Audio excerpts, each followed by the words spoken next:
Trinia, mad.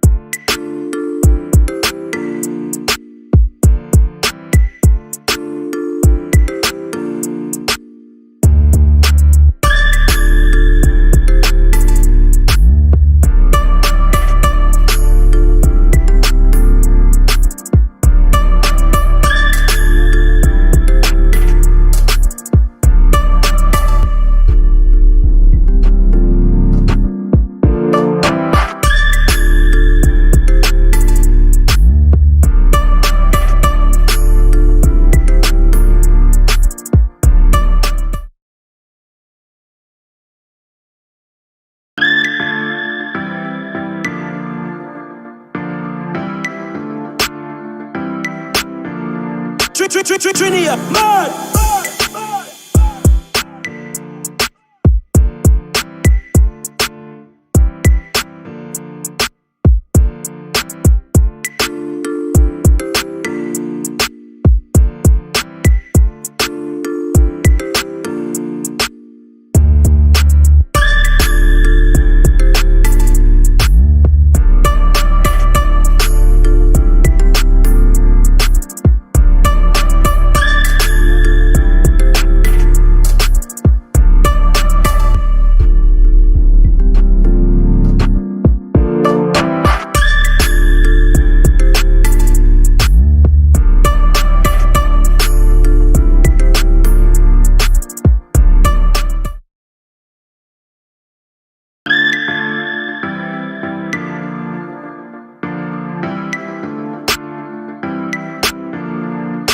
Trinia, mad.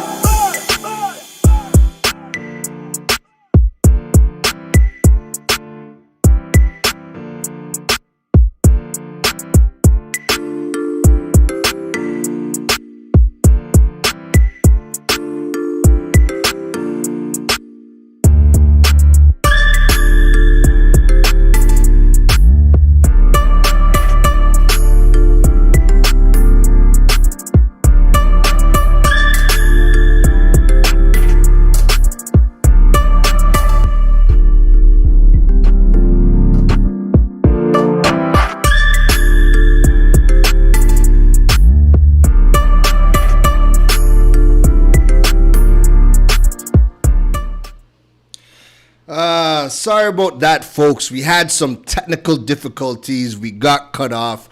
You know how it happens. Sometimes the universe doesn't want you to be great, but nonetheless, we will persevere. We will get through this. So I think right when we got cut off, I was actually, just thanking the sponsors, Carib Shopper, for tonight's episode.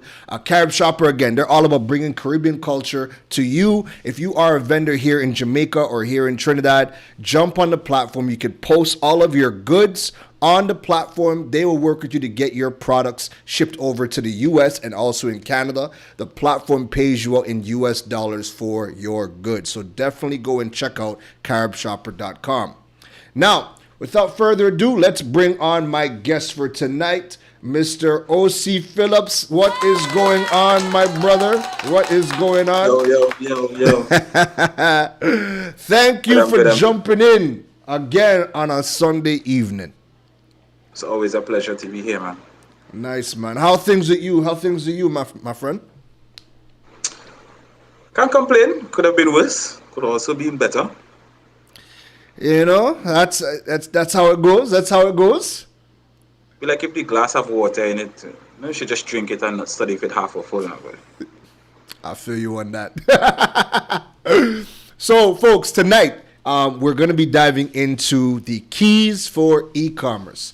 So we know that, especially if you're here in Trinidad, we're currently under a state of emergency. If you were somebody who had kind of prepared your business where there was aspects of your business that was being done online, or you were able to or still able to have some form of digital product, if you have e-commerce and delivery, if you have these things set up in your business, there's still a good part of your business, maybe even all of your business, that can be executed via digital channels. we want to help you understand if you are somebody who never made the jump over the last year and a half since the pandemic started.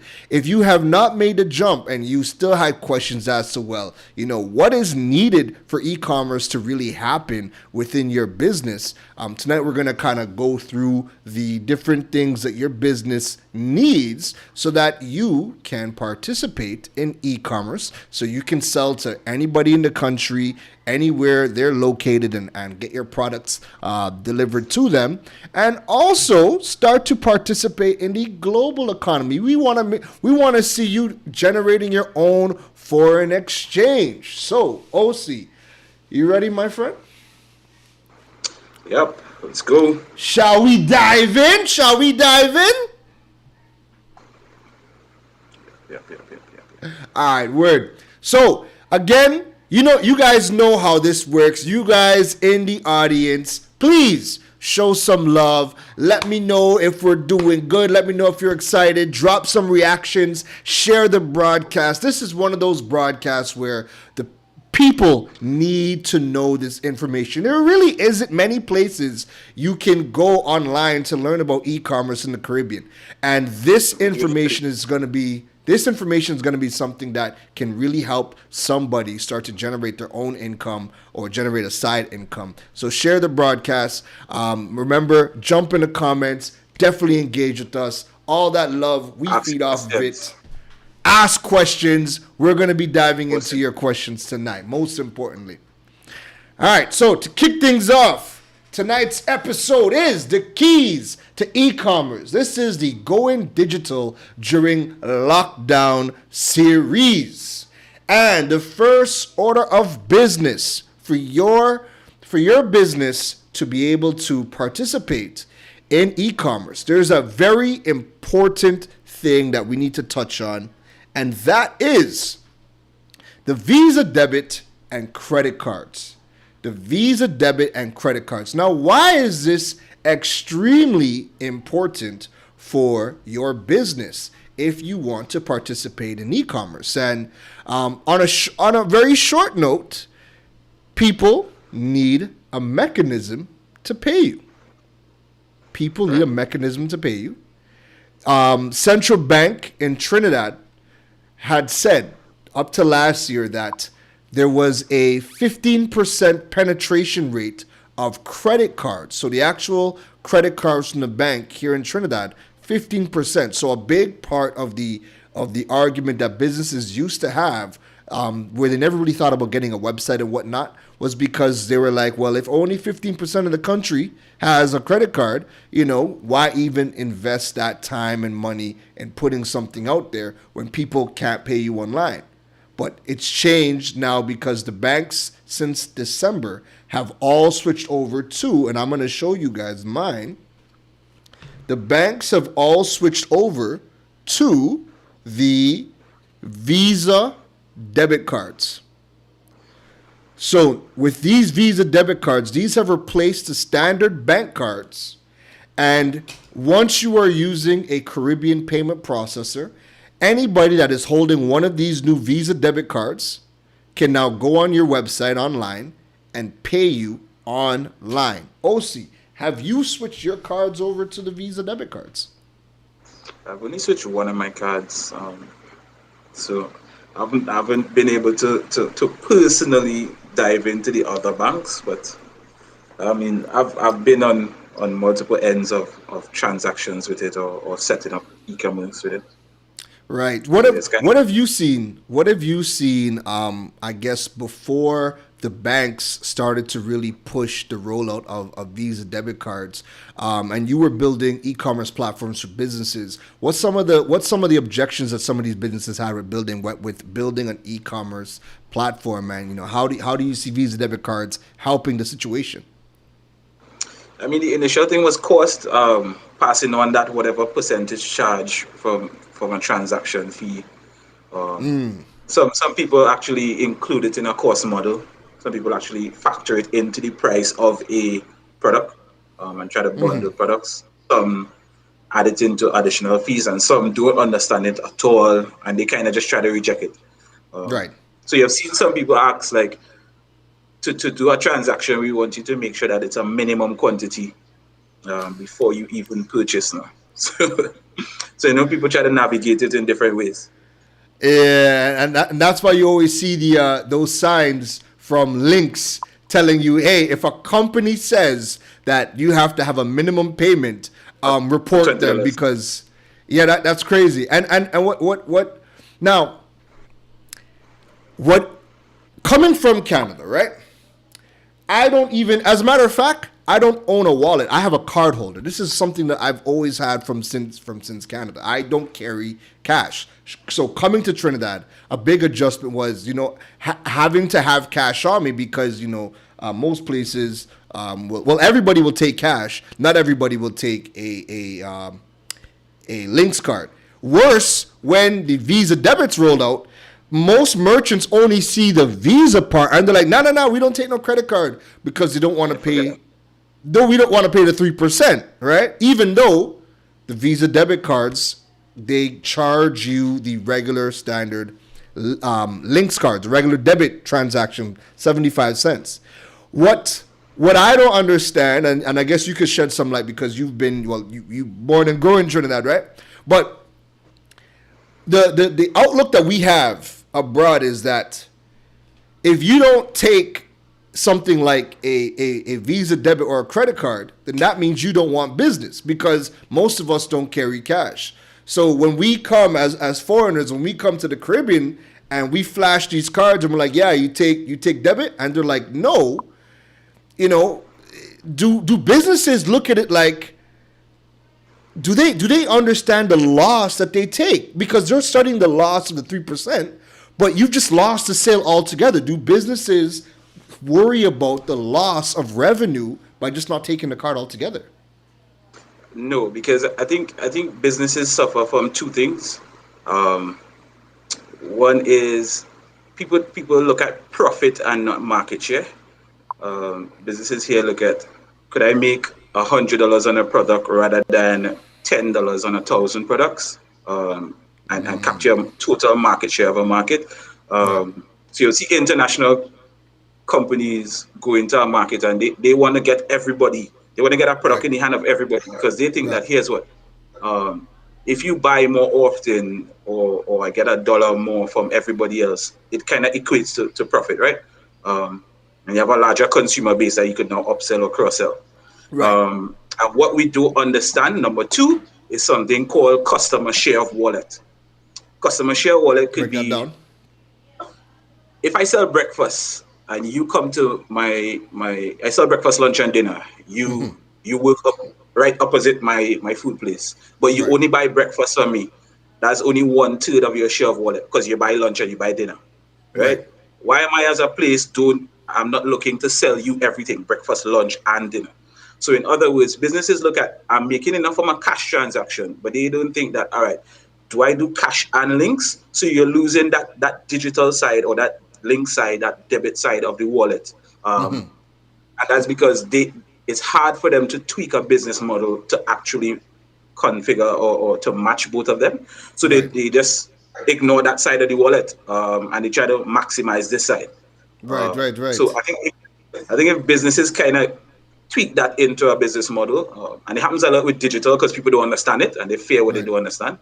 I think if they understand, if I make 10,000 in cash, but I also make 4,000 in digital or in online transactions, it's still 14 compared to 10.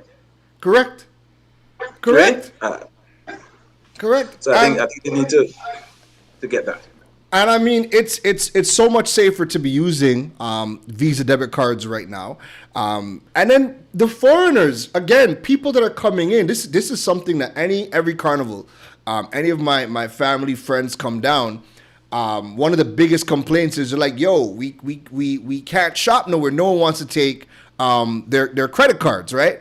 And it's like the first question they have is, "Yo, is it that people don't want to do business with foreigners?" Like 3% of the transaction, you are still making money rather than losing 100% of the sale. And as a culture, that has to shift. It's a business model issue, I think. everything is just built around cash on a physical structure and things that you could see. So they don't add the cost. They don't add the cost of doing business. No, they don't add the loss. They don't add the cost. Because I mean, it's hard to say. Here's what: if I'm selling a water for $5 and you come and buy 10 water, how do I add on that 3% in US on this transaction? So in other words, what they should do is kind of look at how much of their goods that they sell like that, break it down, and then split the cost across an amount of goods and have a target. So that if you sell X amount of, then you make it back. You could do that because in business there are products called loss leaders where you could afford to slash prices off of that you would gain back on other products. Right. So all these things are things that somebody should know. All right, you're selling these X amount of products as loss leaders, and the other amounts of products, then you could add it back in on other products. Right. And that makes a lot of sense. We have a couple of questions, so let's take them in nice and early. So Christian says, correct me if I'm wrong, but only RBC works internationally. The rest only work with WePay, First Atlantic, etc. Yes, Christian, you're absolutely right. Republic is supposed to be international as well. Whether they turned it on or not is a different story. I'm still waiting for my own Republic One card, Visa debit card to come in, but RBC does work internationally. JMB, their Visa debit card does work internationally as well. And the rest of the cards, yes, they all are active online. I use all of the cards online. I use my Scotiabank. I use my FCB. I'm waiting for Republic so I could use that too. But all of those cards are active and ready to be used online for e-commerce purposes. And that kind of leads into Shireen's comment. Shireen says, do the Visa debit cards function that way in Trinidad? Yes, they do. As a matter of fact, let me see if I can show you. Just for let me see. Hold on. Let me see. All right. So I am in Food Drop. I'm in Food Drop. I don't know if this is going to focus, but Yeah, don't focus. no, it won't focus in. But all of my Visa debit cards, all of my cards are all connected to rideshare. They're all connected to Food Drop. And I use them to pay all of my bills online. They're active and they work well. Now, all of them were not active. FCB and Republic and RBC only came online in December that passed. 2019 October, Scotiabank was online from since then. So let's see. Umar says, what's up, guys? He's been tuning in. Damien says, little to no awareness was done regarding these. The banks really need to step up for sure, especially during these times. Damien also said he was talking about when you were breaking on the costs of spreading it out. Just maths. That's just math. The maths, how the maths? Maths are them. Maths how the maths. Stefan Duncan says the FCB card working locally now too. Stefan, oh God, yes. It's been working since December. Steph. Oh God, Steph. since December. Kervel says, wow. This is like a business masterclass right here. They don't teach us real stuff, man. Thanks, guys. OC, I'm going to give you 2 seconds to respond to that. Keron and I have a running joke. We don't really like to use the word masterclass, so that's why it's so funny. But thanks, Kevel. Thanks. But even besides that, right? But even the fact that look what she said about they don't teach you this stuff, right? And same thing we were talking about right before we came online is a lot of the things that we speak about. There's nowhere to go to learn about it, even though everybody has a vested interest to see this thing work. Correct. You know, I don't understand why the banks aren't teaching everybody how to use their cards properly. Because if they did, and more people, there's still resistance to switching from the old Lynx cards, and getting the new Visa debit Lynx cards with the chip. The costs are still the same. You're still paying 75 cents for a Lynx transaction, right? Now, if you use it as a credit card, then as a matter of fact, it doesn't even change. Even the 75 cents fee, if your plan, with whatever your plan is with your bank, if the bank gives you unlimited transactions, then you as a consumer, you don't pay to swipe at the terminal if the banks have given you unlimited transactions. It's the business owners that need to understand how these things work. 75 cents for links transaction, and it's 3% or 3 to 5%, depending on what the bank you have negotiated with the bank, but 3 to 5% per transaction for the fees, depending on what you kind of have worked out. All right. So that's pretty standard. Your customers need to have Visa debit cards. I encourage every single business to educate your consumers how to do business with you. OC, one thing we don't really see businesses teaching their consumers how to do business with them. How important is that in the onboarding process when you're onboarding your customers? So it's important to the point where some things have to be like specific for different types of customers, but most of the things I try to productize. Once I know it's a recurring question I have to ask, then I put it in an automatic document. It's automated and I send it to people. Right. You just double check, because as an entrepreneur, for like me and you, time is money. We don't get to sit around. The longer a client takes to say yes or no, that affects us. Yeah. So I try to productize everything else. So even to onboard them, because I need them onboarded in a certain way, that I need to train them to understand that when you're coming into this project, this is what I need. Because when I do in a web development project or a software development project, or any kind of custom project, or even consulting, scope creep and things like this that throw off the length of our project, especially if it's like a fixed cost project. If you're paying me one fixed cost, I need to get it done as soon as possible. Right. Okay? I don't want to hear after we sign an agreement or you make a deposit or something, 2 months down, you're ready to tell me, well, I do have the graphics and we're waiting 6 weeks for this. That at some point in time, it kind of makes the project not make sense. Right. Because you end up losing. So it's kind of important for me to kind of educate people on what I need from them. And that happens when I do like a discovery call or a strategy call. I kind of just flesh out all of that. And I always try to get all stakeholders on board so that I don't want to hear when we start our project, well, we didn't involve this department, and we have to come back to the table. Yeah, no, agreed. And you know what? I'm going to show you guys something that I have in my business. So I have something called, hold on one second. Hold on. Will I be able to show you guys?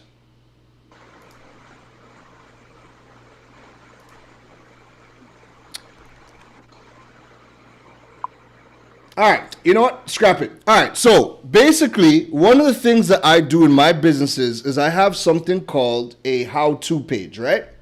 Where I break down all of the payment options for people. All right, I'll be able to show you now. All right, perfect. So I have this how-to page, and this is something that I send to everybody so they understand how to conduct business with me. All right. I let them know what the delivery time is going to be like. I break down all of the payment options so they can see if they need to make a bank deposit or bank transfer. All of that information is there. And it's a link that I can send out to people. I have not accepted cash in over 4 years. So anytime somebody comes and they say, hey, we want to purchase a phone or we want to do whatever, right?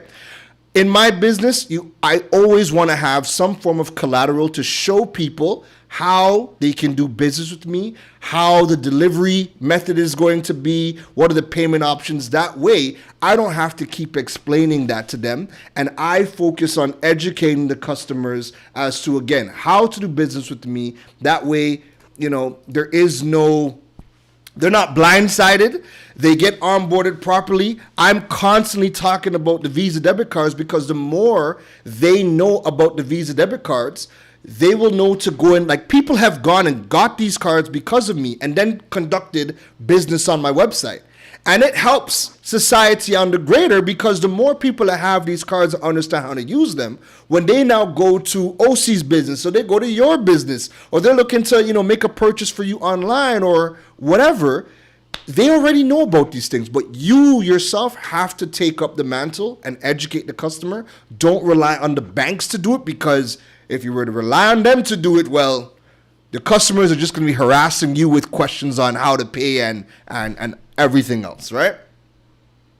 Or probably harassing me and Keron. Or exactly.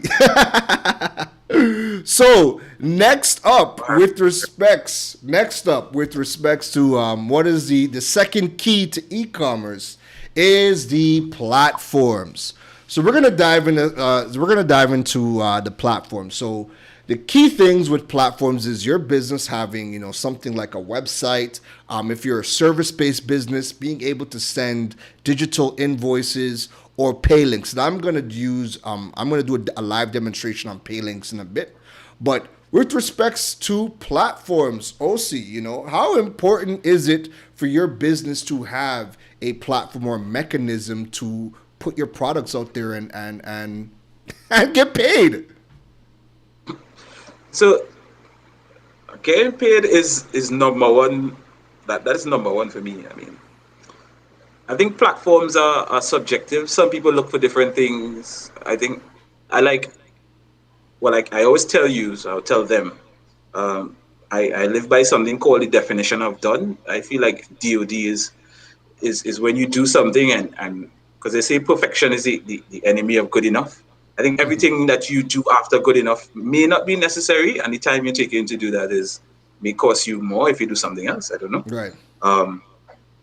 But I think payment is important. Once I list the key things that are of value to clients, Right. then when I have that conversation with them and I break it down and they realize, all right, what you're saying is what we want. Right. I think being able to receive money, because as I said last was when Tuesday, like being able to get paid for the problem that you solve is one of the top 4 questions. Yeah, that is key. Yeah. And These bills don't pay themselves. the bills don't pay themselves. Absolutely correct. Now, with your websites, right now, if you are in the Caribbean, the one thing you guys need to keep in mind when picking a platform, the number one question you need to have is, can you get paid on the platform? Because when you guys are Googling about platforms, if you're Googling Wix, if you're Googling Shopify, Squarespace, WordPress, Figaro, doesn't matter. Whatever platform you guys are looking at, the number one question you need to have first is, can I get paid on this platform? Because not all of the Caribbean payment processors work with all of the different platforms, right? And what I've seen happen so many times is people Google things like, easiest way to build a website, and then they see Wix comes up, and then they go down the rabbit hole. They invest in Wix. Sometimes people are paying, guys like OC $20,000 to build out a Wix website for them. Or they take the time to invest and they learn how to and build it themselves, right? Now, it's time and money, right? There are time and money is being invested into these platforms. I've gotten so many people that have been working on this website for like 4 or 5 months. They've done everything they needed to do. The website looks crispy, right? And then they get paid. And then it's only at that moment when they get paid do they realize, wait a minute, I can't get this money out. How am I supposed to get this money out? Let me tell you something. The worst. I only got $1 every time. If you. The worst. Got $1 every time. The worst feeling in the world is to get paid for your product or service and only then realize you cannot receive the money. Right? As the worst feeling in the world. So ask yourself, stuck in a wallet. So the money is there. It's in your wallet. It's in and you just can't touch it. Just can't touch it at all, right? So ask yourself, whatever platform you're looking at, ask yourself if it is a platform that you can get paid at. Now, the number one reason I recommend WordPress. So and people will laugh and say, WordPress is this, WordPress. Listen, The number one reason I recommend WordPress, beyond anything else, is it's the only platform in Trinidad that works with every Caribbean payment processor. It's the only one. Every other platform will work with like one processor, right?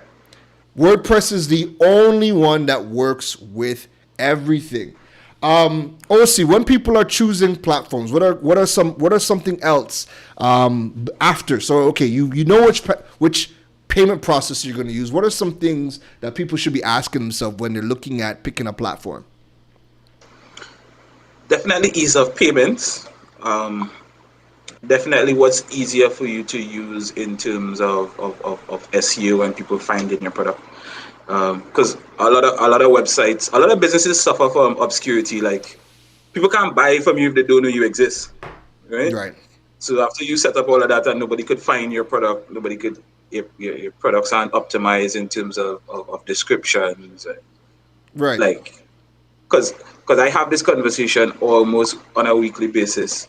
I want to Right. sell this, and people are writing Trinidad here who are Right. finding products on Amazon, and you are writing Trinidad here that they could get a delivery from in 2 days, but they can't find you, right? Um, so it's like that.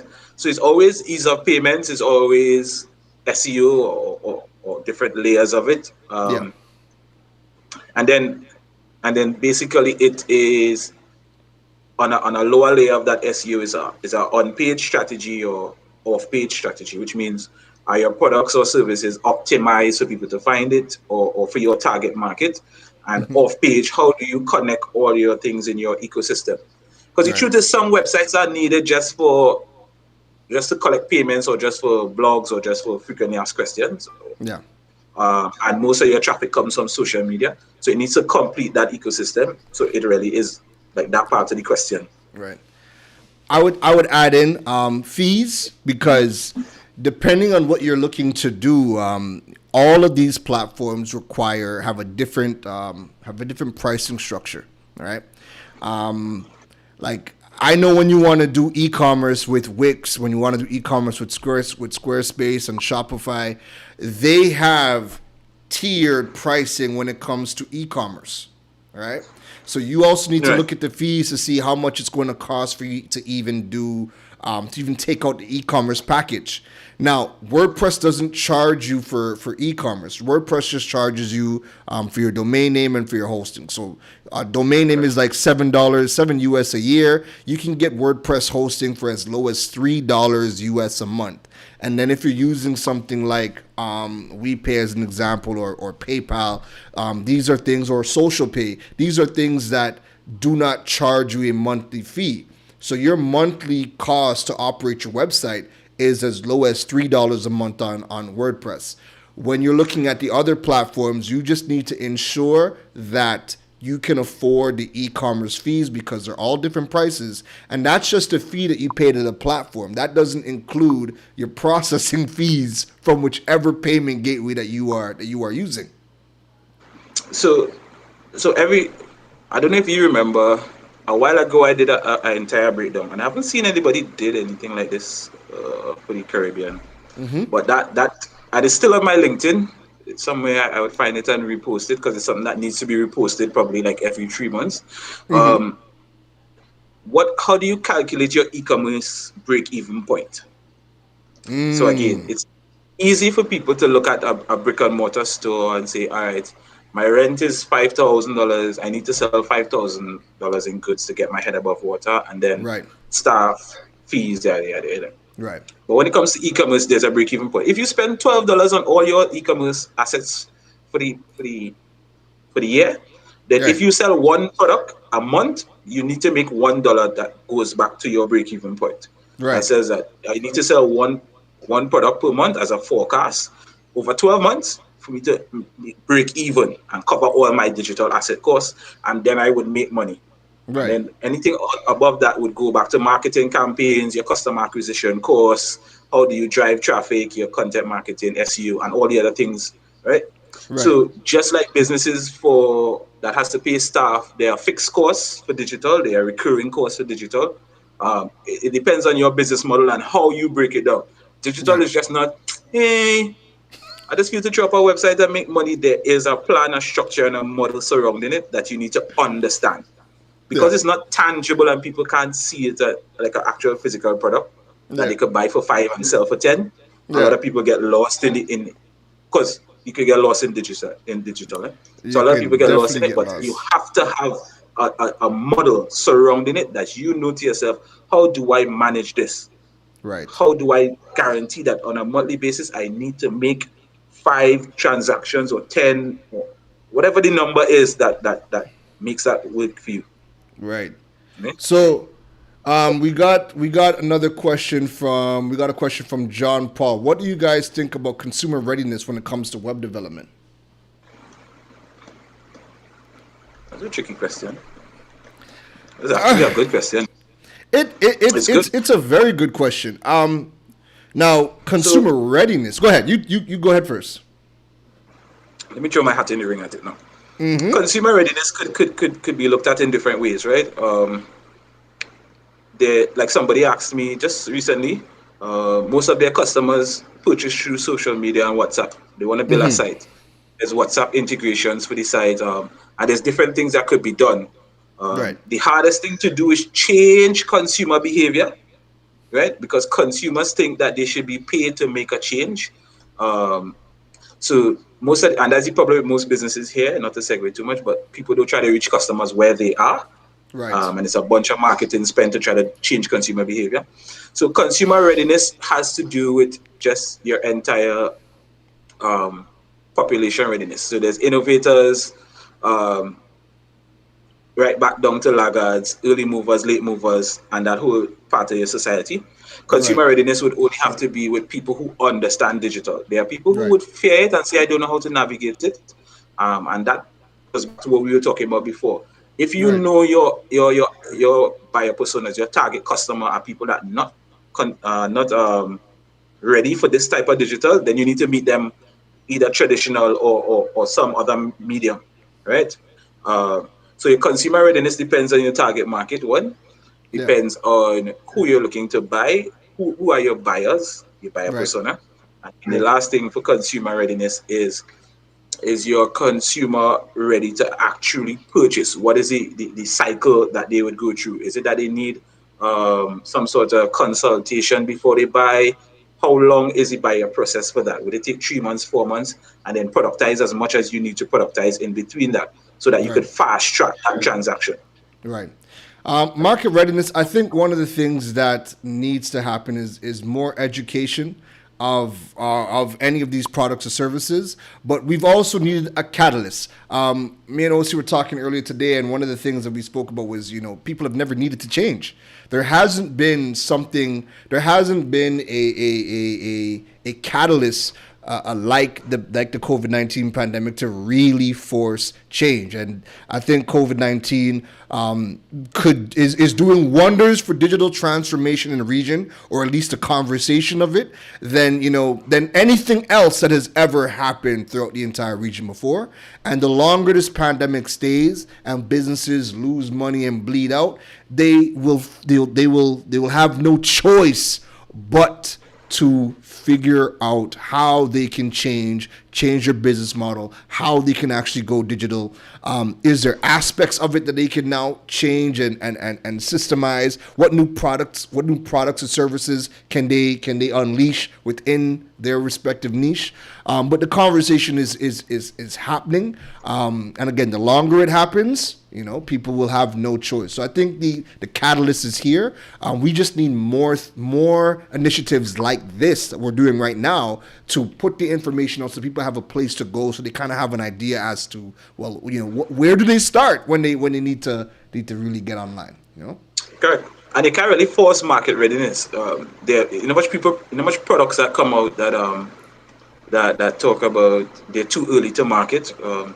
Like I was in a group and they were talking about a guy that tried to do something that is actually being done right now in Jamaica, and he tried to do it 8 years ago, Right. and the market just wasn't ready for it. The adoption really just wasn't there for it, right? Right. That's something that you need to factor in what is not just software or web development from a service standpoint, but Yeah. even a product standpoint. If your product is too early and it doesn't, the pain point that the problem that you're trying to solve isn't material enough for the market, they're just not gonna purchase. And Amen to that. that's really part of market research that you have to do. Amen. So Adafi asks, who do you recommend for hosting? I'll keep that short. I would say Google, top WordPress hosting. Every company or reputable platforms or magazines, they are always constantly reviewing the top hosting companies. Google top WordPress hosting 2021. There will be a few articles that are breaking down exactly who the top guys are. For me, I tend to recommend to people SiteGround, Bluehost, HostGator, and my guy Overmill. Especially if you guys are here in Trinidad, but I would definitely say Google top WordPress hosting companies and take a look at the reviews. All right. So, next up, digital invoices. So again, if you are when we're speaking about, platforms and getting paid online, digital invoices is critical, especially if you are a service-based business. So, what is a digital invoice? Oh, so you want to give us a quick definition, and I'll jump in after. Put me on the spot there, man.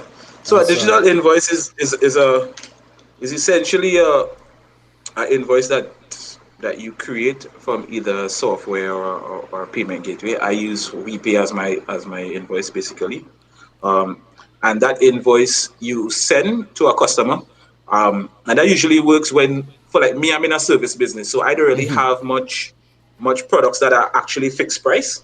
Right. So I would have to create an invoice for a specific cost based on what I have to do per project, send it to a client, that then opens up to a page for them to be able to pay, and then they pay me through that, right? So it's just an invoice so them to click, and that invoice triggers a payment page, and they are allowed to put in their information, and then the electronic transaction is made, and I got paid. Right? That's perfect. I use WePay as well to send out my digital invoices. I'm in the exact same situation as OC. So anytime I'm getting asked to consult or to provide a service for businesses, if they're outside of the country, so if they're in the US, if they're in Canada, the UK, New Zealand, doesn't matter where they are, we can send out a digital invoice that's from a payment processor. So you could send one out through PayPal, you could send one out through WePay. If you are somebody who's using Fagaro and you're connected with First Atlantic Commerce, Fagaro has invoices as well. So you could send these digital invoices out to anybody in the world. And again, this is important. This is a question that we get regularly. You could send a digital invoice to anybody in the world and get paid, right? Correct. And you get paid in your currency. Now, the beautiful thing is, if you are in the Caribbean and you have a U.S. cash account with your home bank, right?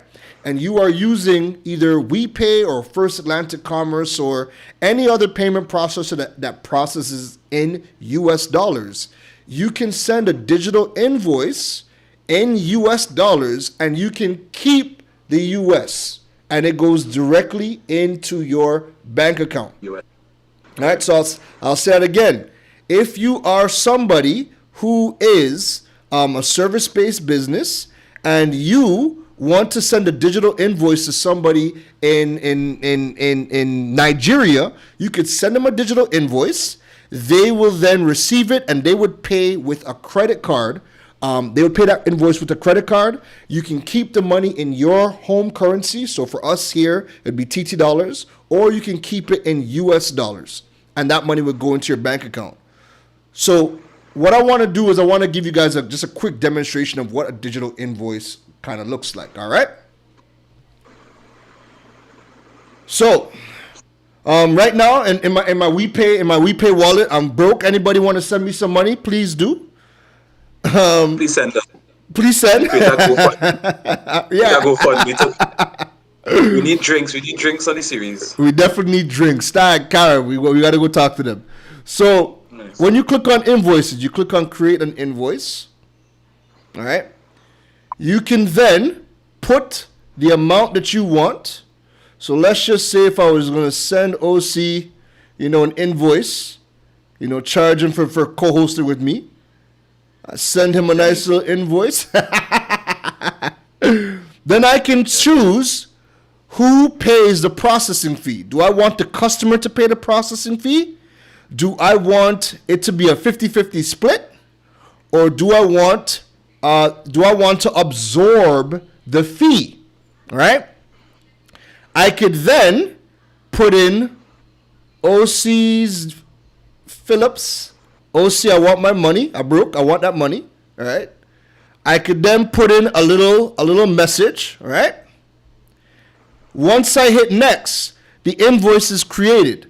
So I could either send him, I could copy and paste this link, and I could send it to him via email, Facebook, WhatsApp, Twitter, Instagram, however, right? Or I could email him the invoice. Once he receives that invoice, so if I were to copy this link and I open up a tab and I paste, this is what it looks like. 6 Sense Media has invoiced you for $764 US. They have the option of paying with the credit card or paying with the voucher, right? Your client could be anywhere in the world. I'm stressing, your client could be anywhere in the world. Then you could invoice them. They hit pay with credit card. And then they'd put in their information. And once they make the payment, you would receive an email saying, hey, OC Phillips has sent you your bread. He has sent you your money. You were not paid. You can now bring OC back on the show, right?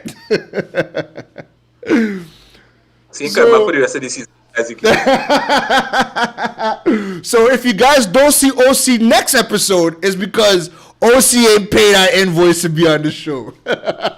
It ain't easy out here, right? It ain't easy out here.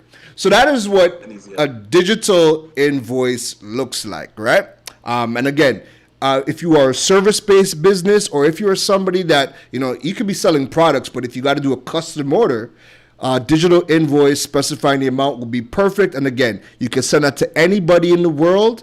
Anybody in the world can pay you in TT dollars, or they can pay you in US dollars. I had to stress that out. OC, did you want to add anything else to digital invoices before we moved on to pay links? No, we good, man. We good. All right, nice. And last but not least, people who have the new Visa debit cards can pay you via digital invoices, right? So again, make sure you guys are telling your customers about those Visa debit cards. Get them. The chips offer added security, but then they could pay you online when they are paying those digital invoices. So, pay links. What is a pay link? OC, do you know what a pay link is? Do you know what a pay link is, OC? Nah, you tell them now. All right. So a pay link. So a pay link is so you could work with a service provider, and that service provider will allow you to generate a payment link where you can create a product in their system, assign a value to it, and once it's generated, they give you an actual link. So just like how this invoice generated a link, and they click on it, they would then be able to pay you. Now, the difference between digital invoices and payment links, even though they operate pretty much the exact same way, a digital invoice is paid one time. So after it's paid one time, that's it. The link is dead. That person is paid for their service. With a pay link, it's open. So that people can click on that link and pay you multiple times. And there's a few good use cases for it, right? And I'm going to show you. So let's just say, let's go back to my screen share. Let's clear up OC's balance. So I'm over on Social Pay right now, right? Now, there's a couple of companies that offer pay links. So you could use Social Pay if you are only in Trinidad and Tobago. PayPal has pay links. You can also use Figaro, Figaro. Figaro. So all of the banks pretty much work with Fagaro, or you can sign up with Fagaro directly. They allow you to use pay links, right? And also Buzz Shops allows you to create pay links, and they are a Caribbean-wide platform as well. So when we click on pay links, we're going to click on add a pay link, right? And then it's going to now tell me, well, what is the product? So let's just say I'm somebody that is on Facebook Marketplace. And you already know with Facebook Marketplace, you have to meet the people and exchange cash or do an online bank transfer. But let's just say you wanted to take a credit card payment, right? You could put in a bike. You could put in the description, put in the total, and then select who's going to pay the fee, and then hit submit, and you can create, whoops, hold on. Then you can create the pay link, right? And now you could send that link. You can send that link to somebody and they can click on it and pay you, right? And I see the guy that created Social Pay, Stephen Duncan, says, I had to adjust the tablet view for tablet. Yes, you do, my friend. Yes, you do. But that's okay. No worries. We're working with it, right? So the person can. Yes, that's all we need right now. We love it. So you can distribute that link to whoever you want to pay for your bike, right? Now here's where things get interesting. If you are a product-based business, I need you guys to have your notepads handy because I'm going to put you on game. If you are in this pandemic right now and you don't have a website, right? You do not have a website. All you have is social media. So you have your Instagram, you have Twitter, you have Facebook. No problem. This is what I want you guys to be able to do. You guys can register with Social Pay, right? And let's just say if you guys are selling soaps. Now, I use the example of a bike. If somebody is, selling it on Facebook Marketplace, that's a one-time sale unless you had multiple bikes. But let's just say you are a business, just don't have a website, and you are selling soaps. So you're selling multiple soaps, right? So we put that in the product name. This is goat milk soap. Right? That's a description. And that goat milk soap is going to run you $35. And it's going to be a payment, right? A simple pay. We're going to get into subscriptions after. When I hit submit and I now create this link. Again, this is if you are somebody who does not have a website, but you have social media and you want to get paid for your products. You create this link. You could then copy that link. You know how on Instagram you have the link in bio, but the link in bio only gives you one link? What I want you guys to do is go over to Linktree. Go over to Linktree. And what Linktree does is Linktree gives you multiple links that you can now create. And they give you one custom link tree. So if you look in the top right, this my Linktree, Linktree.Droid Island, I would post that into my link in bio in Instagram.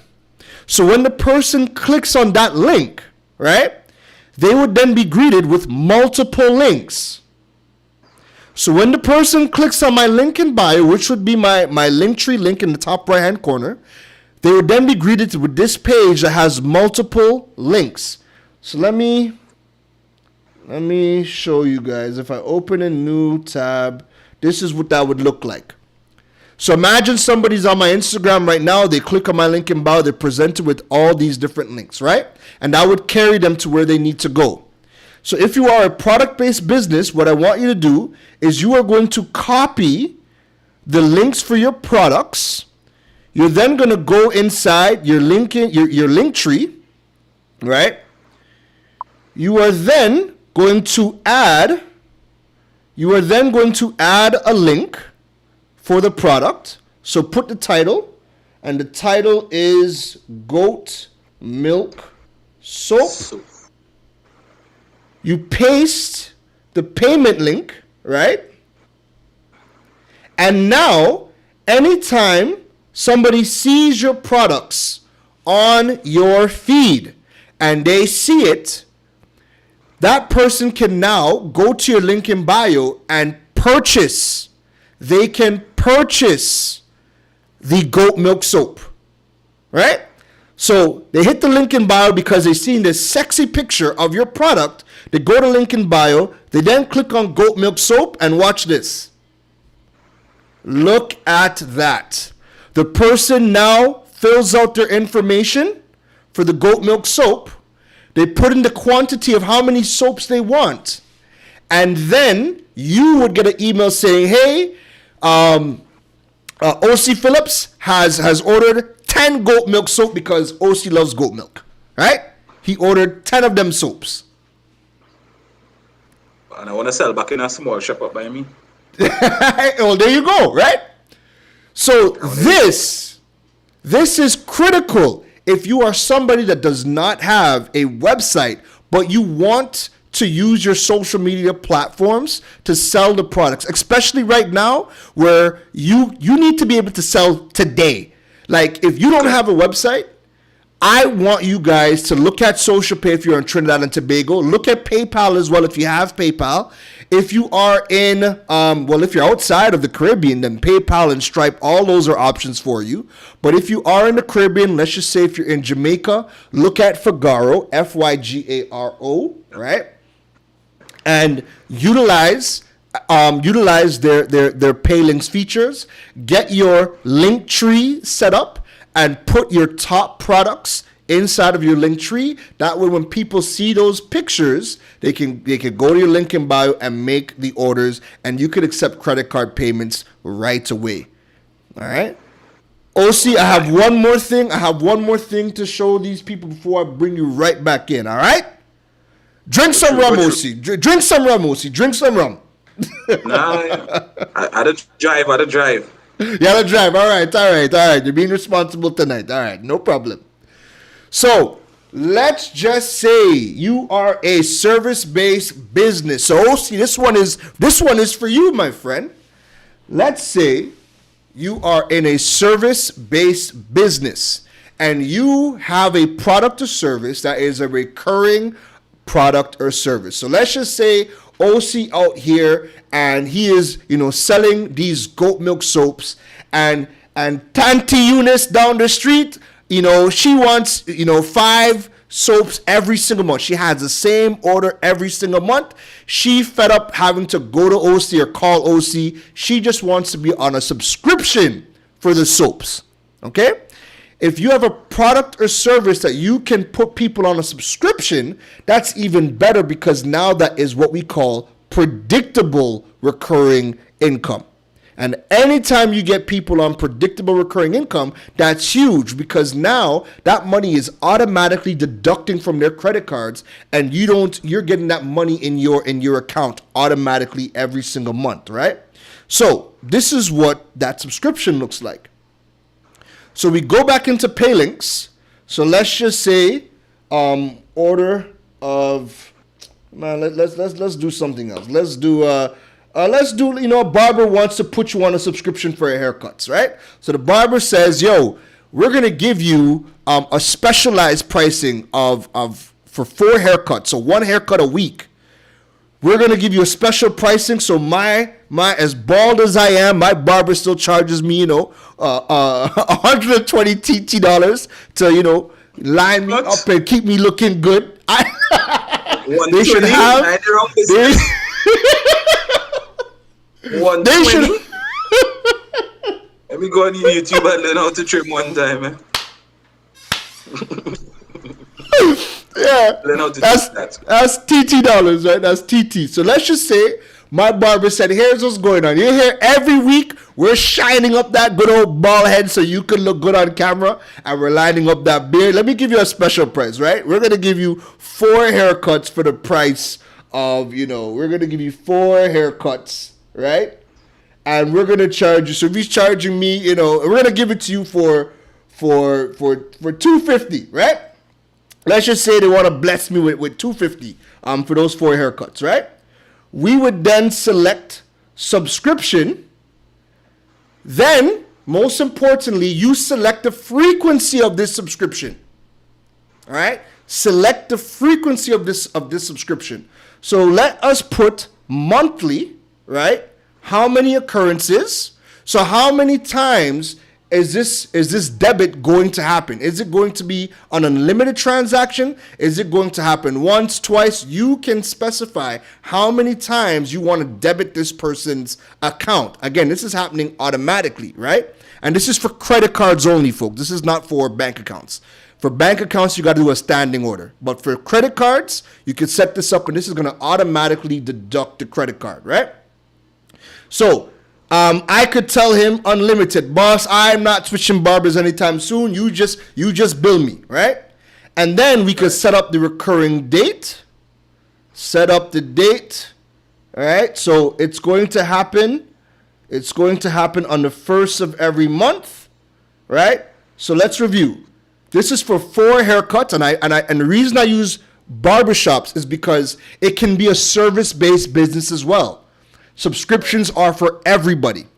So 4 haircuts, $250. It's in TT dollars. I will pay the processing fee, right? Or you could switch it to the customer. So I will pay is the business. Client will pay as the customer, but we don't want our customers to fret. So the business will pay it. We're gonna charge it every single month for an unlimited amount of times. On the first of every month, $250 is going to be debited from this person's credit card. So once this link gets created, right? Once this link gets created, watch what happens. We open that up. So you would send that link to whoever you are putting on a subscription. They would fill out the information, and it would automatically now, Social Pay would debit that client's credit card on the first of every single month, $250 automatically. Whoo! That was a lot. That was a lot. That was a lot. OC, how'd you like that, my friend? What are your thoughts? Well, that's awesome. That's awesome. Especially for the people that didn't even think these things are possible. A lot of people think that you need a website to have these things up and running. And I like Keron. Shout out to Keron one time. Keron said Keron is giving me a Joe Roger vibes. But it's things like these are needed in emerging markets. So like we do something similar, or something was done similar in Africa, where all your pay links, so we connected it across social media. Right. So Telegram, WhatsApp, business. So you could even, somebody can click a product, and you could take it from your wallet, peer-to-peer payments and stuff like that. So this is actually where the world is going. Yeah, we do believe that you need a website, but in the short term, if you need to get paid, yes, there are options. I believe we only talk about things that we use. We could kind of testify about. If it's something that we don't understand, we're not going to try to share any kind of misinformation here. Correct.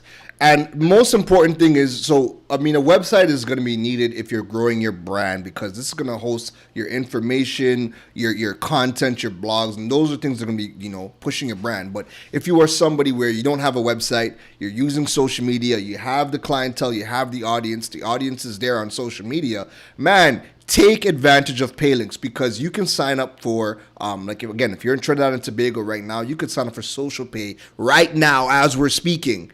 And you can set up Paylinks right now and set up Linktree right now and start taking credit card payments or subscription payments right now. All right? Put a new tab, sign up one time. Adafi, if I'm pronouncing it correct, asked, would these links work on YouTube too, if I put it in the description? Yes, they will. So that is another use case scenario. So what you can do is, if you are a content creator, and I want to kind of dive on this. OCU of all people know that people in the Caribbean complain and cry about the lack of monetization given to them from these platforms, right? And Correct. as you know, if you don't build it or your country don't build it, don't complain when they're not giving you full access to the tools and platforms, right? Correct. Now, if you are a content creator, you should not be waiting for monetization from the platforms, because you could monetize today. If I create a YouTube today, if I create a YouTube channel and I'm speaking about this e-commerce, and I'm telling people on YouTube, subscribe, like the channel so we can grow the channel, yada yada yada. I can put a pay link in the description, and people can click on it and pay, and they can support me like that. They can do donations.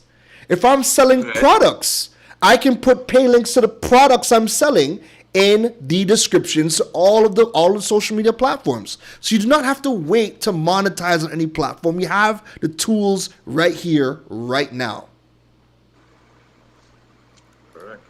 Nebert says, that's a game changer. I never knew that's how you use Linktree. I always thought it was a part of someone's website.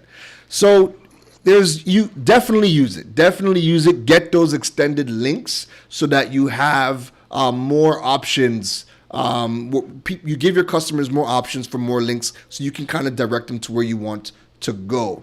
All right. Kathy says, I got in late. Do these links directly into my bank account? So if you're using Fagaro, PayPal, Social Pay, everything goes to the wallet first. If you're using WePay's digital invoices, everything goes to their wallet first, and then you have to withdraw the funds from the wallet to your bank account. All right. OC, have you used WePay's Pay Me link? No, I've not. All right. Before we move on, let me show you real quick.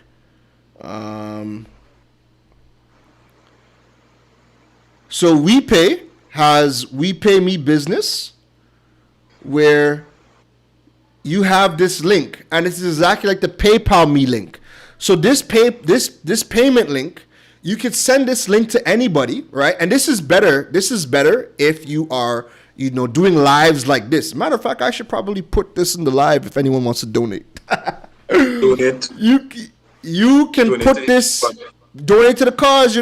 You could put this link in your descriptions, in your videos. You could put it in the descriptions to any of the social media platforms or channels, wherever, and people can click on it, and they could then send you money. They click on the link, it opens up the payment form, and it's an open amount. So you do not have to define the money. So if you are having lives just like this, you can put that link in your descriptions. People can click on it, or you could drop it in the chats and you could pin it. People can then click on it. It opens up the payment form, and then they can make donations to your business. WePay has that. PayPal has that. Also, Social Pay has that as well. All right. Oh, so you're going to be using that? Yeah, definitely. I just didn't have a reason to use it just as yet, but I mean, well, now you do. Somebody had to pay for the drinks. Well, there you go. So, OC, let's jump into payment processors. So if you guys are keeping count, this is the third critical key for e-commerce to happen: payment processors. So can you guys give us a little overview? What is a payment processor? The layman's version. The layman's. Hard questions at me, right? You're the digital strategist, my friend. Not a payment processor strategist. Come on. So payment processors are ideally platforms that are sitting on top of banks or financial institutions that provide a gateway or a channel to send or receive money for electronic transactions, right? Mm-hmm. So there's different things, but payment processor, they just manage your credit card transactions or the Visa debit transactions. But it really communicates, that's a channel that communicates the information from your bank or your card to Right. the other person's bank Right. securely, of course, and they manage that channel. So a lot of people may look at processors are different from aggregators, but that's a different kind of conversation. Yeah. But So let's yeah, dive so in. Let's you're not dive get in. to, you're not supposed to get into Let's that kind of depth. let's dive into the conversation about the payment processors. Which payment processors are out there Oh boy, in the Caribbean, in the Caribbean? Which payment processors are out that here allows you in to the pay. Caribbean? First Atlantic, we pay um, to checkout has an element of that. Blue Snap, Veeam, um, if I correct, like And Squeeze Cash supposed to fall into there, social pay, all these things would fall into those categories. yeah, BuzzPay. those are definitely a few. So let's kind of just break down.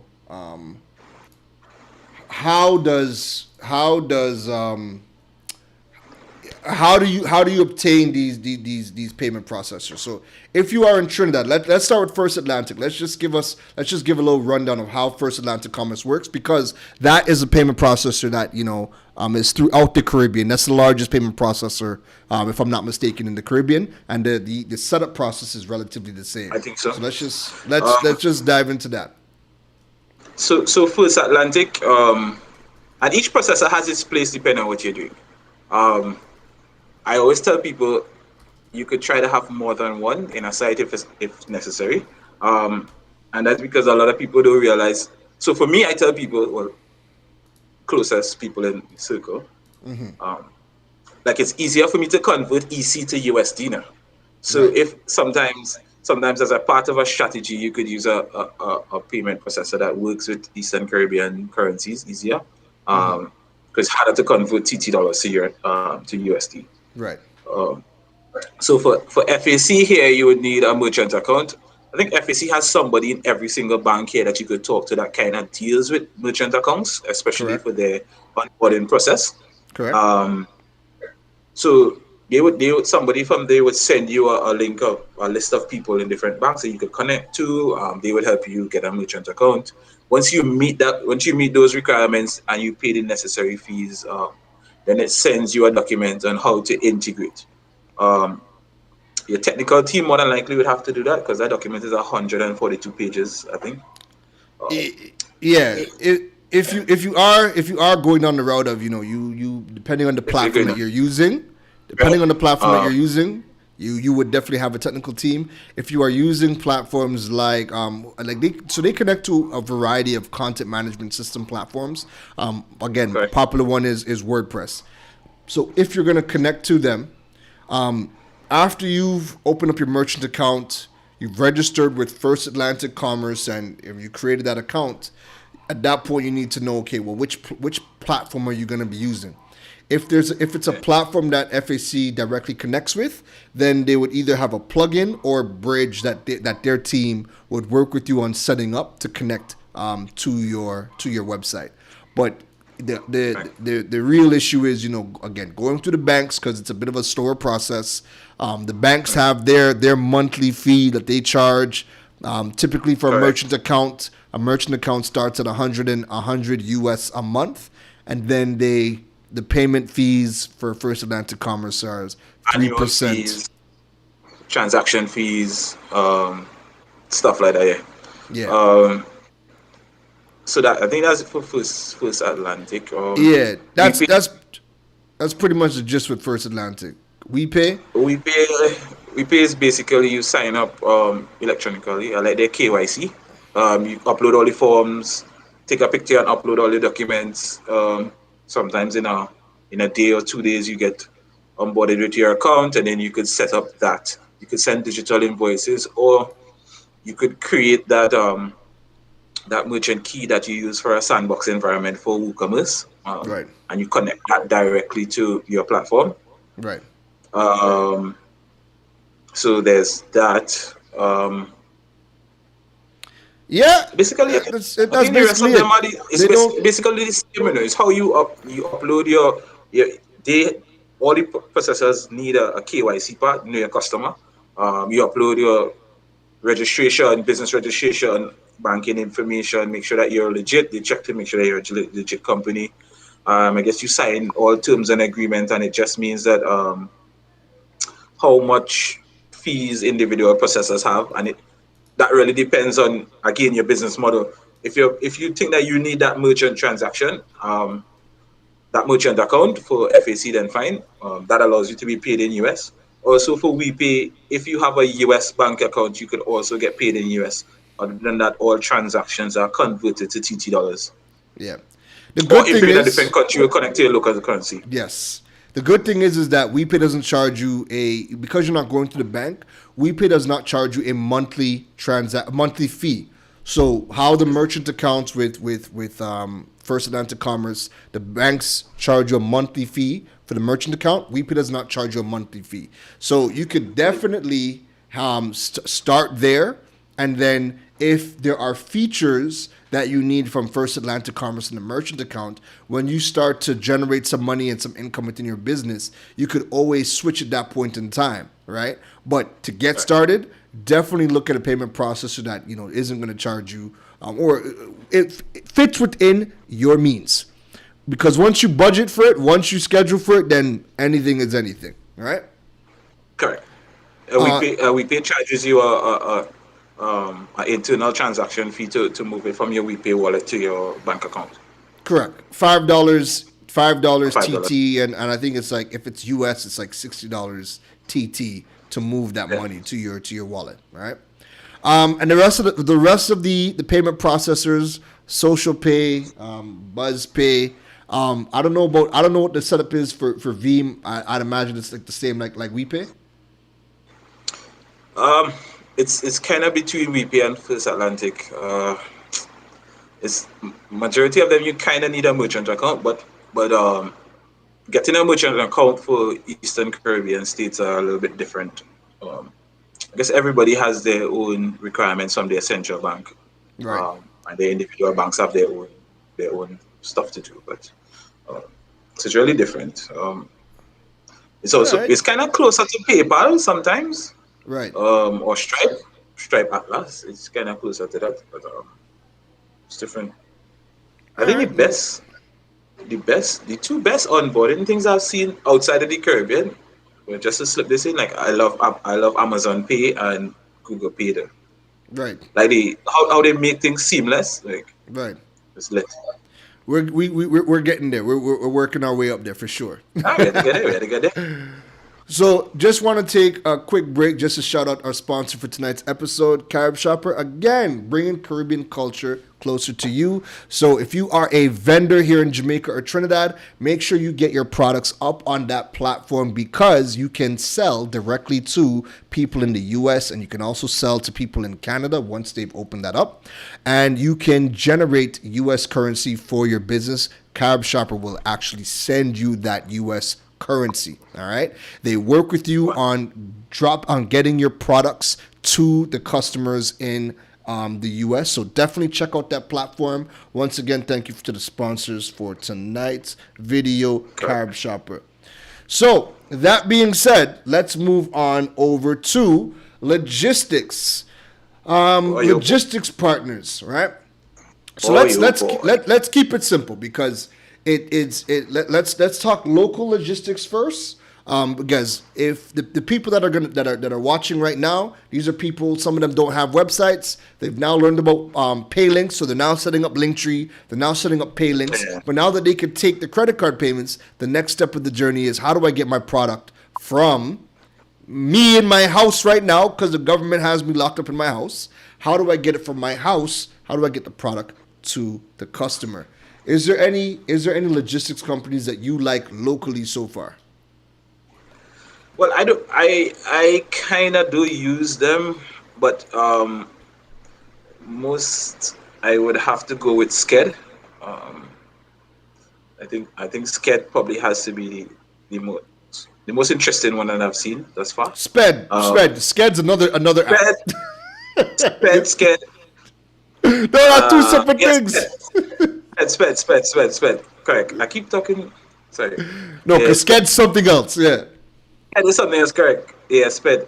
That has to be the only one I can. Because I keep seeing them popping up, but because I don't really use them that much, so I don't really know that much of them that exist here. But they keep popping up every time I go through Instagram. I keep seeing somebody offering some sort of new logistics here in Trinidad. I'm not too sure exactly what they offer. All right. I use Sped. Sped is actually my logistics partner to get to sell all of my products. So what I like about Sped is it's SPEDTT. Sped TT. Let me see if I can just bring this up real quick so you guys can see. SpedTT.com. All right. So you are able to create your account on spedtt.com. Once you create your account, all of the requests that you create are going to be done through their website. So if you make a sale, you would then log into your account, create the request. A driver comes usually either that evening or the next morning. They collect the package and they deliver anywhere within Trinidad and Tobago. What I like about them too is that they send your customers a text message when the driver is on the way. They also give you a tracking link that you can send to your customers. They also send an email to your customers letting them know that you have a package and it's going to be on the way to you. So the customer is fully aware of the entire process. I love that about them. Other companies are like Deliver Me TT. So Deliver Me TT is same day logistics. And they do anything from small to medium size packages, and they are rideshare. They're a rideshare service. I like how they pivoted there. And we'll kind of touch on that, right? So they're a rideshare service. So anybody that is close to you or anyone that accepts a job, they will come collect the item from you, and then they will go and deliver it anywhere within TNT same day. And the rates, the customer pays the rates. So I mean, same day is always a bit more expensive than working with a regular logistics provider. Sped, their nationwide delivery is $50, but Deliver Me TT will depend on where that person is. But again, the customer would pay that price. Others I've heard I have not used is Island Dropper. You still have TT Post, and I mean these options are for Trinidad folks only. But if we're gonna talk about regional, DHL is available in most countries as a logistics partner that you guys can sign up with. And again, when your products get purchased, you could work with DHL and they'll get your product anywhere in the world. There's also Caribbean Airlines Jetpack. Okay, did not know that. So is a Caribbean Airlines Jetpack that available in all the Caribbean countries that Caribbean Airlines visits? Perfect. Again, this is critical because logistics is a huge part of getting your products to and from. All right.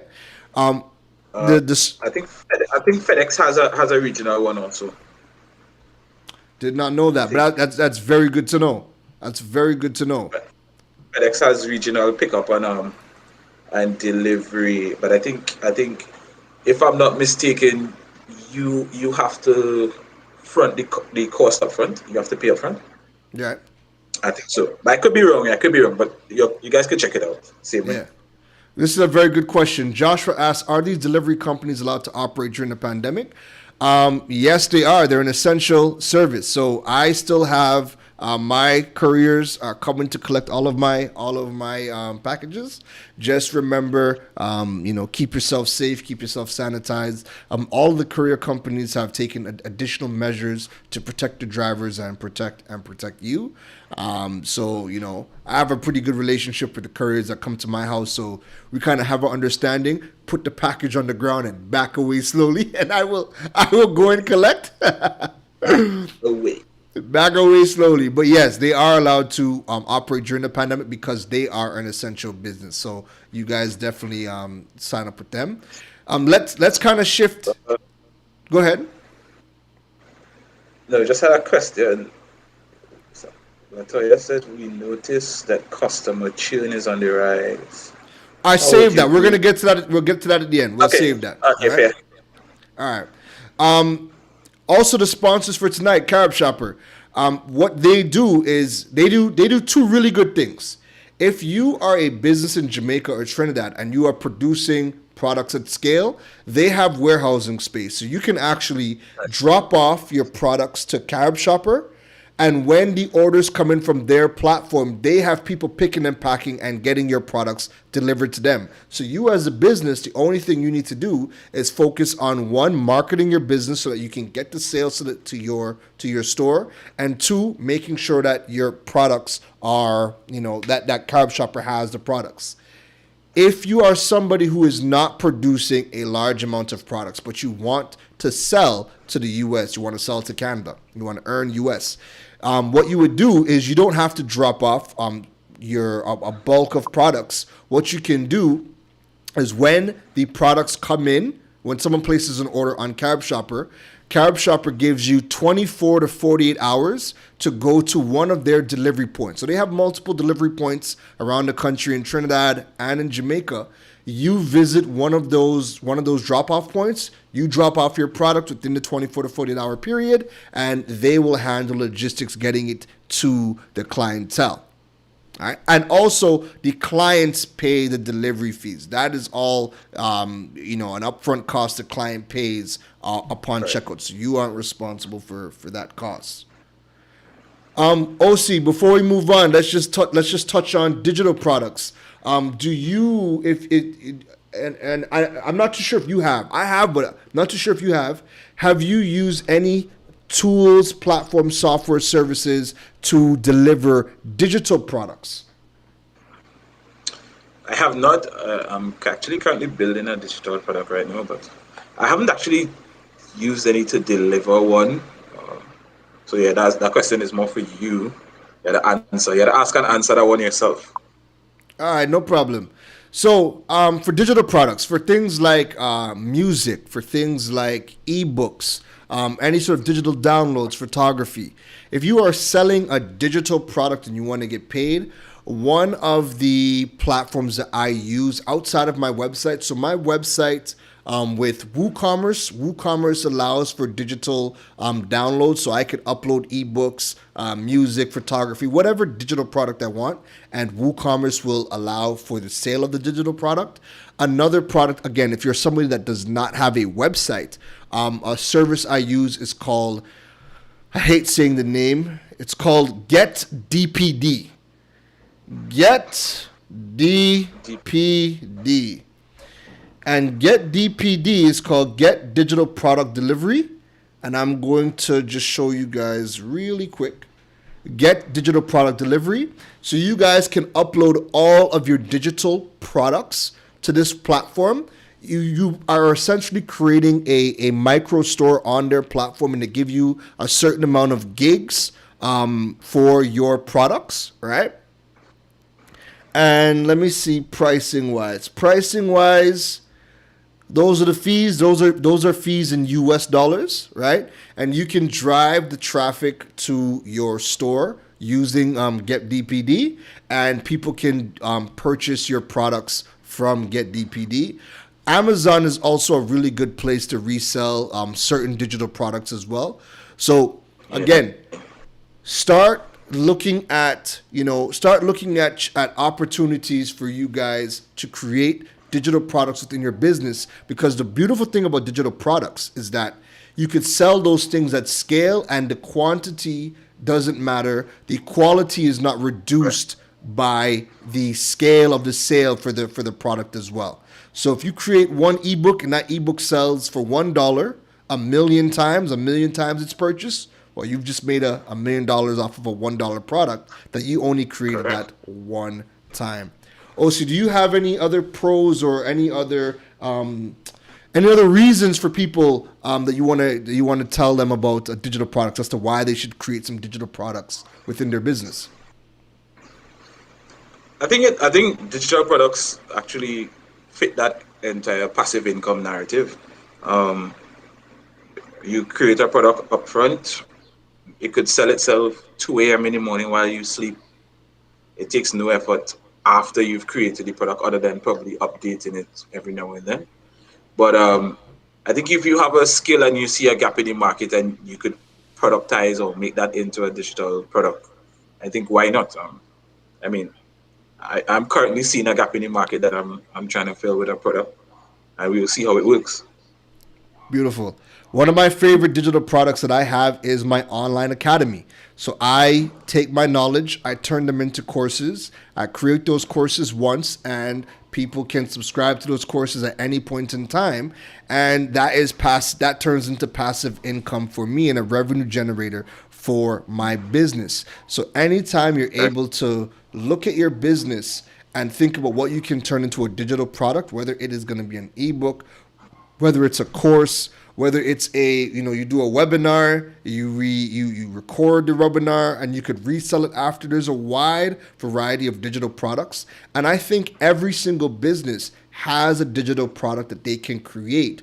What I would definitely advise you to do is whatever your niche is, go on Google whatever you do, whatever your business is, Google it and start looking at, who are the first 10 people or 10 businesses that come up, and start looking for, ideas as to what types of digital products they are creating within their own business, and get some ideas for you. Because you see right now, listen, anybody who has a digital business right now, who has a digital service they provide, or they make their living off of digital products, right now, this lockdown has really not affected you. Okay. Nothing's changed. For me, nothing's changed. The only difference is now my barber is closed, so I can't clean up and I gotta, trim myself. But in terms of my business, nothing has changed because everything has been digital for the past couple of years, right? So whatever your business is, start looking at what opportunities there are for digital products. Get familiar with a wide variety of digital products and start to see, what you can start to implement within your business. All right. So OC, we've hit the hour and a half mark. This is the time part where we want to start to take some questions. So if you have questions on e-commerce, whether it's something that we touched on tonight, whether you have some questions on in relation to e-commerce, drop them in the comments right now. We'll be live for a few more minutes, taking those questions, and then we will step off. So what I did was, don't make the questions too hard now. Make it hard, folks. Make it hard. I took 2 questions.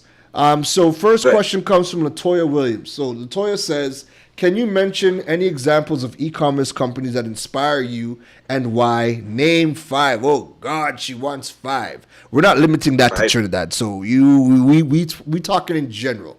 We're going to talk in general. All right. So first, I will say I'll throw out one. Right. So OC, we'll give 5 in total.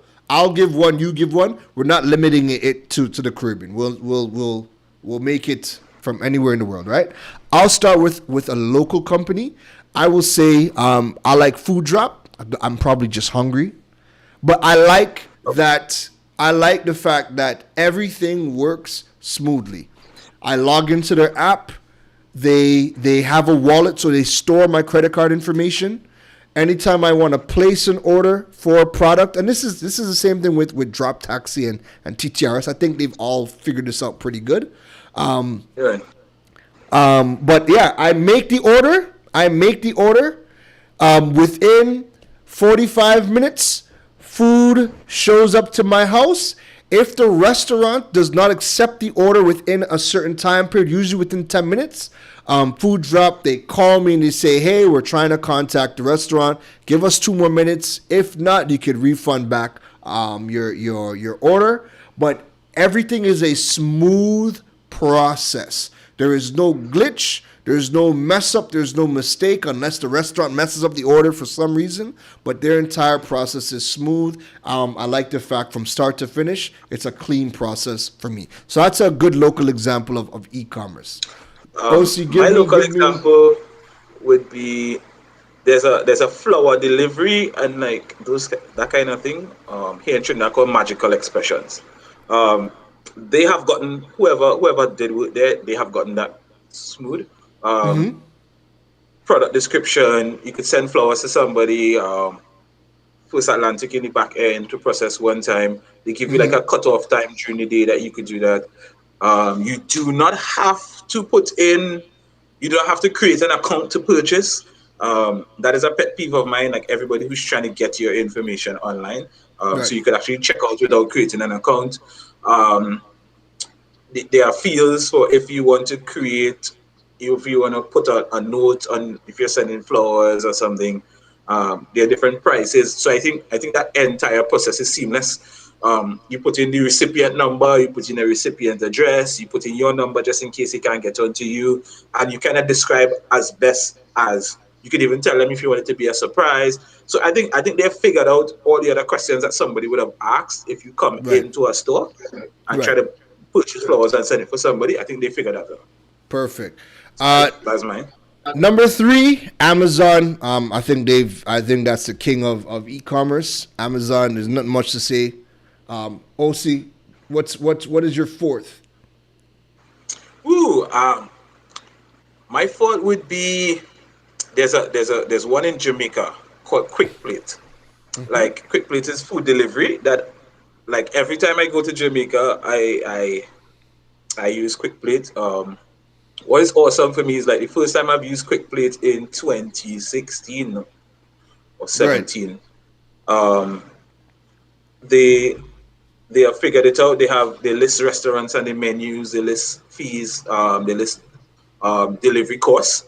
But more so, like they send you a text message with a URL that you could track the driver. Right. So even since back then, like they send you something and you could track the driver and see where the driver is. And I guess they would have upgraded since then, but I think that entire food experience is lit for me. Perfect. So I like Quick Plate. My last one would be I would say Apple. I like the fact that everything is clean. You can customize whatever the products you want down from to the specifications. If you're ordering computers, if you need to get things engraved, you can do all of that right from their checkout page. I think Apple has a very clean e-commerce experience as well. Let us move on forward. So Adafi asks, any advice on protecting digital products? To be honest, the easiest thing is lawyer. Get yourself copyrighted. Work with a lawyer that specializes in copyright protection. You could check out say Lise Haynes. You could check out. There's a girl, oh my God, I always forget her name, but her business name is Let's Talk IP. She's a Caribbean lawyer focusing on helping us protect our digital products as well. And next question is, do you recommend a limit to the number of downloads a person can make on a digital product once paid? All depends on the product. Because you could serialize products. That way people can't share the product. Correct.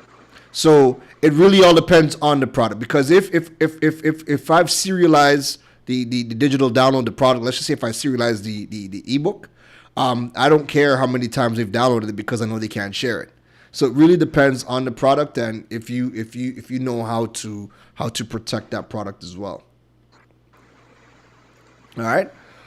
But OC, my friend, we got to wrap up tonight's episode. Do you have any last words for the Caribbean community on getting e-commerce ready?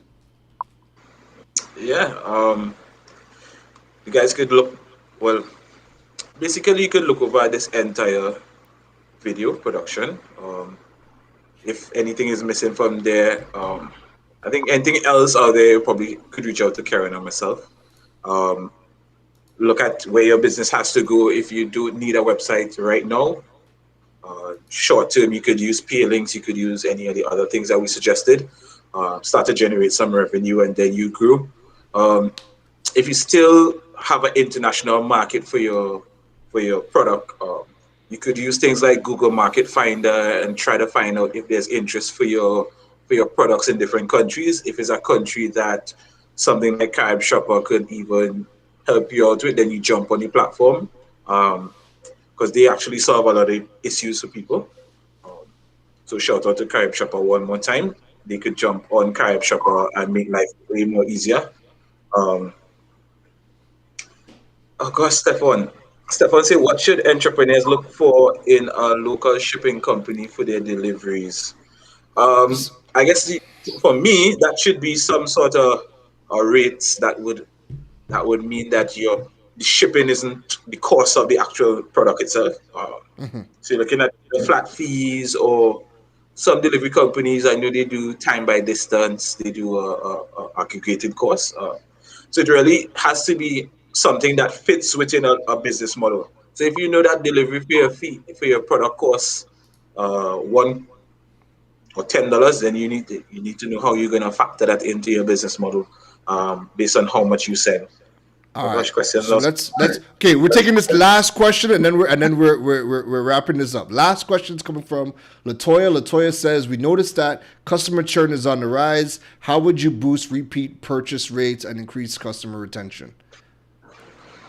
Um, for me, customer retention is difficult. There's an entire customer retention strategy on what you need to do. It could either be that you track digital conversion, how people convert across your site, and then you do things like retargeting and you target them. Um, it could also be you use metadata that says, all right, people who bought certain products, then you launch an email campaign and try to get them to buy. But the truth is that customers aren't loyal; they're just habitual, and you really can't boost repeat purchases unless you have something valuable for somebody. Like cars, if I buy a car, I'm not gonna buy a car for the next 10 years or 5 years. You can't get me So to repurchase within that So period of time. what I would say is, like, if you are a product based business, this is where building a community is going to be critical. When you have a loyal following, when you have a loyal community that you are engaging with on a regular basis, people are waiting for anything that you have to bring out.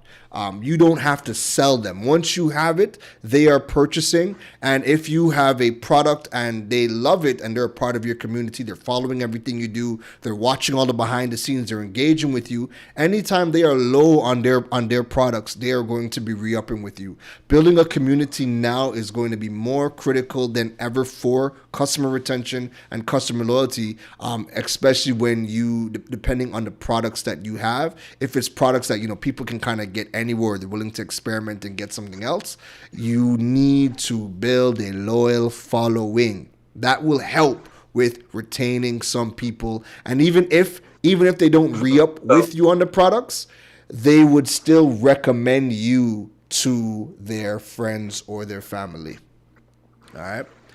So, folks, that is all for us tonight. I want to thank you for tuning in and spending your Sunday evening with us. We just wanted to make sure we get you guys e-commerce ready. If you guys enjoyed tonight's broadcast, please drop some flames in the chat. Don't forget to hit the share button, because this information could help somebody else get their business through these turbulent times. All right, sharing is caring. Hit the share button. Somebody on your feed is trying to launch a business or probably had to shut down because they're not e-commerce ready, and this information can definitely help them out. So we will have yet another live during the week. You guys can follow KeronRose.com to learn about when the future lives are going to be happening. OC, quickly let folks know where they can get in contact with you. OC Phillips on all channels. All channels, ocphillips.com. Love Just it. That's what OC is all about. That's what OC, and OC has some special spelling to his name, so there it is for you guys right then and there. All right. Yeah. OCEY. All right. Perfect. So, folks, Thanks again for tuning in to another episode of Going Digital during the lockdown. I am your host, Keron Rose. We were joined by OC Phillips tonight. I hope you guys are keeping safe, staying sanitized. We have more content coming out later this week, and you're not going to want to miss it. The next episode is going to be talking to Christabel Brown, General Manager of We Shops, and we're going to be dissecting We Shops, what it does, how it works, give you a live demonstration, all right? So, folks, thank you for watching, all right? Okay? Goodbye!